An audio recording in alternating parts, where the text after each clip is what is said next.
Project అనుకున్న schedule కల్లా పూర్తి చేస్తామని మంత్రి నిమ్మల రామనాయుడు అన్నారు. ప్రణాళిక ప్రకారం పనులు చేపట్టి 2027 నాటికి ప్రాజెక్టు పూర్తి చేస్తామని తెలిపారు. గతంలో 18 నెలలు కష్టపడి తమ హయాంలో డయాఫ్రమ్ వాల్ నిర్మిస్తే జగన్ పాలనలో ఆ కష్టమంతా వృధా అయిందన్నారు. ఇప్పుడు కొత్త డయాఫ్రమ్ వాల్ నిర్మాణంతో 1000 కోట్లు అదనపు భారం పడుతుందన్నారు. ప్రాజెక్టు డయాఫ్రమ్ వాల్ పనులను మంత్రి నిమ్మల రామనాయుడు పరిశీలించారు.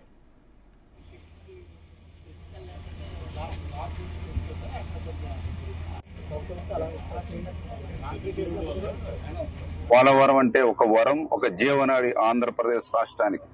ఆ రోజు మనం 72% 19కి పూర్తి చేస్తే మరి తర్వాత వచ్చినటువంటి ప్రభుత్వం మరి యొక్క పోలవరాన్ని పూర్తి చేయకపోవడం పోగా మరి పోలవరం ప్రాజెక్టుని ఏ మాదిరిగా విధ్వంసానికి గురి చేసిందో మొన్ననే చంద్రబాబు నాయుడు గారు మన ముఖ్యమంత్రిగా ప్రమాణ స్వీకారం చేసిన తర్వాత ఈ ప్రాజెక్టు సందర్శనకు వచ్చినప్పుడు మీరు మేము కూడా కళ్ళారా చూసినటువంటి పరిస్థితి.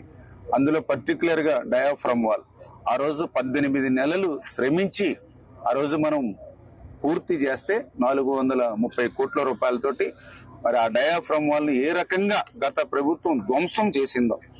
ఎందుకంటే ఈ మాట నేను కాదు చెప్తా, సాక్షాత్తు ఐఐటి హైదరాబాద్ నిపుణులు చెప్పారు.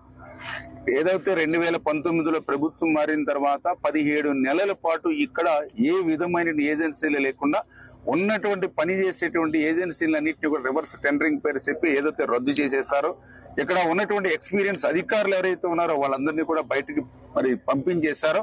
17 నెలలు ఇక్కడ ఏ విధమైనటువంటి పనులు లేక